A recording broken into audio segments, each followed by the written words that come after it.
કાજુ ને બદામ છે એ નાખી દેવું, એના બી નાખી દેવું.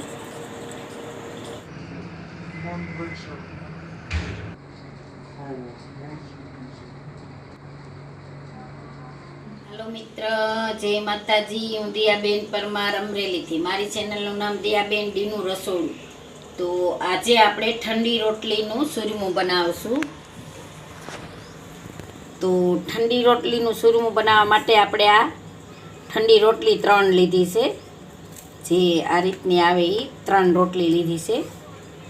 અને 1 વાટકો આપણે ખાંડ લીધી. તો આપણે આને પાવડર કરવાનો છે. અને 1 વાટકો આપણે ટોપરાનું ચીણ લીધું છે આ રીતનું. અને કાજુ ને બદામ આ રીતે આપણે કટકી કરી લીધી છે. પિસ્તા આપણે ગાલેસ માટે લીધા છે. અને મગજતરીના બી લીધા છે આ રીતના આપણે અડધી વાટકી. અને ખસખસના બી લીધા છે. અને ઘી આપણે લીધું છે. અને તેલ લીધું છે. આપણે રોટલીને કટકા કરીને આપણે તળવાની છે. તો પહેલાં આપણે ગેસ ચાલુ કરશું. તેલને આપણે ગરમ થવા દેવું. તેલ ગરમ થાય તો આપણે આ રોટલીની કટકી કરી નાખશું. આ રીતે આપણે કટકા કરી લેવું રોટલીના. તો રોટલીને આપણે બધીને આ રીતે કટકા કરી લીધા છે. તો તેલને આપણે જોઈ ગરમ થઈ ગયું છે.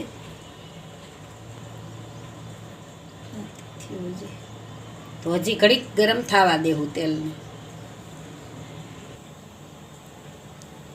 તો તેલ આપણું ગરમ થઈ ગયું છે. તો આપણે હવે એક એક કરીને આ રીતની તળવાની છે.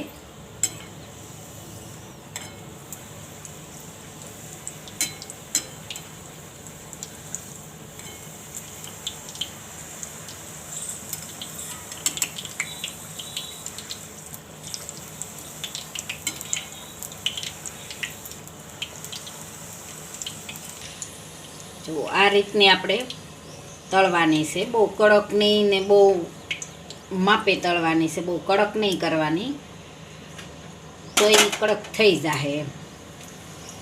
તો બધી આ રીતે આપણે તળી લેવું. તો આપણે આ બધી તળાઈ ગઈ છે આ રીતે. હવે ગેસને બંધ કરી દેવું. અને આપણે આને રોટલીને બધીને ઠરવા દેવાની છે. તો આ ઠરે ત્યાં લગી આપણે ખાંડને પીસી લેવું. એનો પાવડર બનાવવાનો છે. તો પાવડર બનાવીશું. આપણે મિક્સર જાર લીધું છે, એમાં આપણે ખાંડને પીસી લેવું. આનો આપણે પાવડર બનાવી લેવું. તો આપણે ખાંડને પીસી લીધી છે, એકદમ સરસ પીસી લીધી. તો આપણે આને કાઢી લેવું. તો આપણે આ ખાંડ બધી કાઢી લીધી છે. તો હવે આપણે આને પીસી લેવાનું છે. આને આપણે સાઈડમાં જવા દેવાનું. તો આપણે આને આમાં પીસી લેવું.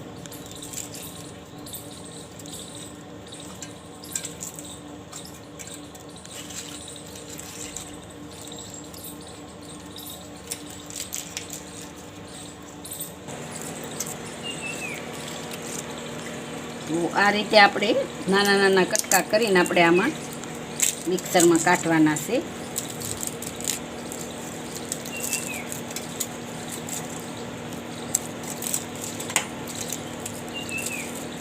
આ રીતે બનાવીને છોકરાઓને દઈએ તો એને બહુ મજા આવે ઠંડી રોટલી કરતાં.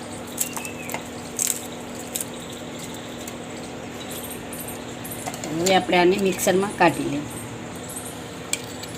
જો આ રીતે આપણે એકદમ સરસ બનાવી લેવાનું. જે આપણે સુરમું બનાવીને એ રીતનું જો ઠંડી રોટલીનું એકદમ સરસ થાય. પછી આપણે તળી લઈને થોડી કડક થઈ જાય ને એટલે મસ્ત બની જાય. જો આ રીતનું બધું આપણે કાઢી લેવું. તો આપણે આ કાઢી લીધું છે. જો આ રીતનું 3 રોટલીનું આ બની ગયું છે આપણે. તો હવે આપણે એમાં ડ્રાયફ્રૂટ નાખી દેવું. આપણે કાજુ ને બદામ છે એ નાખી દેવું. મગજતરીના બી નાખી દેવું. અને આપણે ટોપરું છે 3 ચમચી આપણે એ લીધું છે, તો એ આપણે નાખી દેવું. 3 ચમચી જેટલું છે તો આપણે આમાં નાખી દેવું. બધું મિક્સ પછી કરવાનું છે આપણે. અને આપણે દળેલી ખાંડ નાખશું.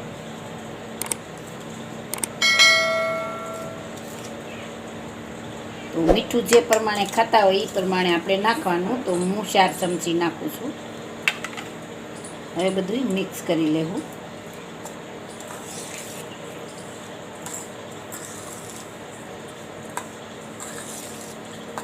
સરસથી મિક્સ કરી લેવું બધું.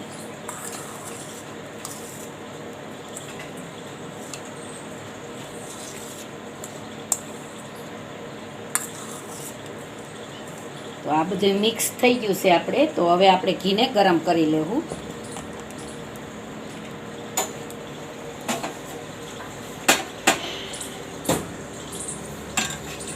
તો આપણે આ ઘી આમાં નાખીશું.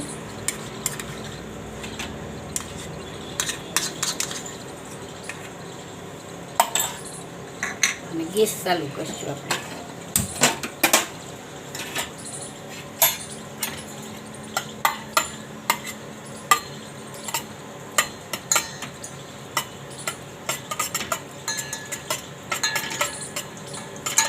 તો ઘીને તો આપણે ખાલી ગરમ જ કરવાનું છે.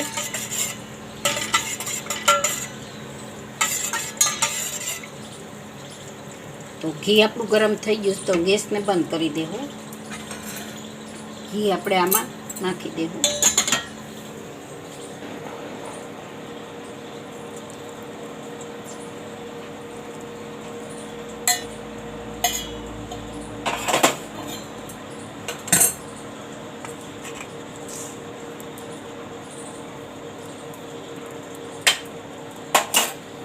હવે બધું સરસથી મિક્સ કરી નાખશું.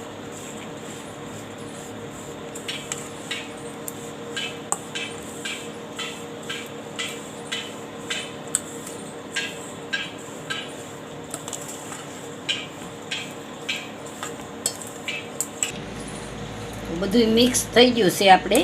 તો હવે આપણે આમાં ભરી લેવું. આમાં ભરીને આપણે એકદમ સરસ લાડવા જેવું મોટું આમનામ કરી નાખવાનું છે. તો બધું આમાં ભરી લેવું આપણે.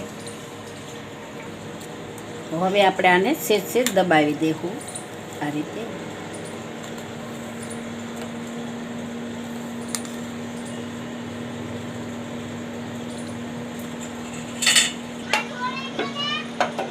તો હવે આપણે સર્વ કરી લેવું.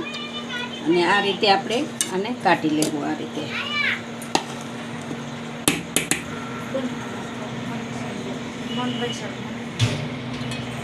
એકદમ મસ્ત બની ગયું છે. ઉપર આપણે ખસખસના બી નાખીશું.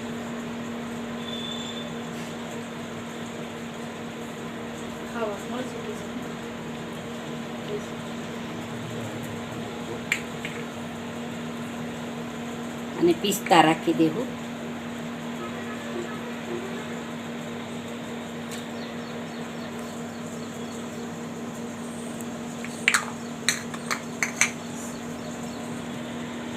તો તૈયાર છે આપણું ઠંડી રોટલીનું સૂરમું. જો મારી રેસીપી પસંદ આવે તો લાઈક કરજો, શેર કરજો અને સબસ્ક્રાઈબ કરજો. બેલ આઇકન જરૂર દબાવજો. કોમેન્ટ કરીને કહેજો કે તમને કેવું લાગ્યું ઠંડી રોટલીનું સૂરમું.